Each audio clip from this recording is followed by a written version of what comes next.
Hello, beautiful listener. Are you ready to relax? Because this surprisingly soothing story from the master of modern fairy tales is sure to help you settle down. So, grab a cuppa, get cozy, and I hope you enjoy the hidden gem that is The Dumb Book by Christian Andersen. In the high road which led through a wood stood a solitary farmhouse. The road, in fact, ran right through its yard. The sun was shining and all the windows were open. Within the house people were very busy.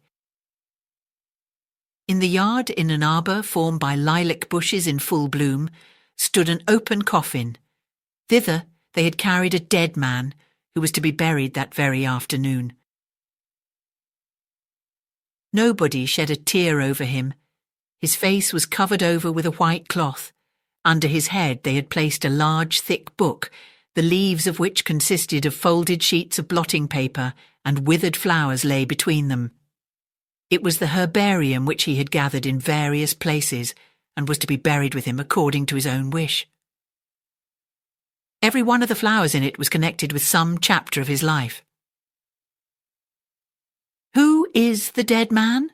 we asked. "The old student," was the reply.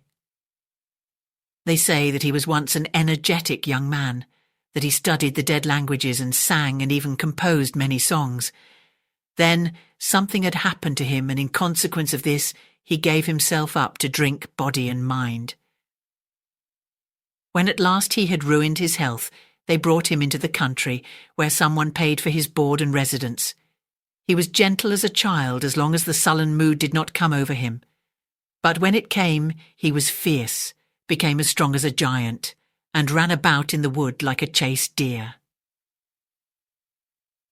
But when we succeeded in bringing him home and prevailed upon him to open the book with the dried-up plants in it, he would sometimes sit for a whole day looking at this or that plant, while frequently the tears rolled over his cheeks.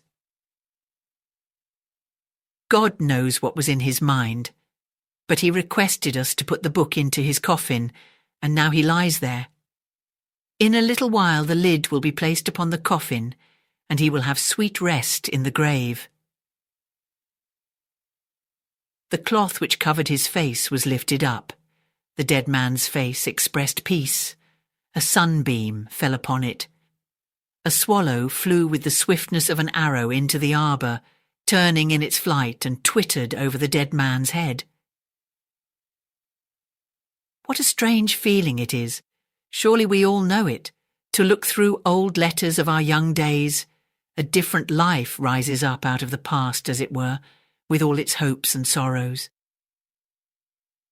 How many of the people with whom in those days we used to be on intimate terms appear to us as if dead, and yet they are still alive, only we have not thought of them for such a long time, whom we imagined we should retain in our memories forever and share every joy and sorrow with them. The withered oak leaf in the book here recalled the friend, the schoolfellow who was to be his friend for life. He fixed the leaf to the student's cap in the green wood when they vowed eternal friendship. Where does he dwell now? The leaf is kept, but the friendship does no longer exist. Here is a foreign hothouse plant, too tender for the gardens of the north. It is almost as if its leaves still smelt sweet. She gave it to him out of her own garden, a nobleman's daughter. Here is a water lily that he had plucked himself and watered with salt tears, a lily of sweet water. And here is a nettle. What may its leaves tell us? What might he have thought when he plucked and kept it? Here is a little snowdrop out of the solitary wood. Here is an evergreen from the flower pot at the tavern. And here is a simple blade of grass. The lilac bends its fresh, fragrant flowers over the dead man's head. The swallow passes again. Twit, twit. Now the men come with hammer and nails. The lid is placed over the dead man, while his head rests on the dumb book, so long cherished, now closed forever. Thank you for listening. I do hope that you enjoyed this story, and if you did, please click the like button to help share it with others. Subscribe to get more fairy tales sent straight to your feed. And come back soon for another terrific tale.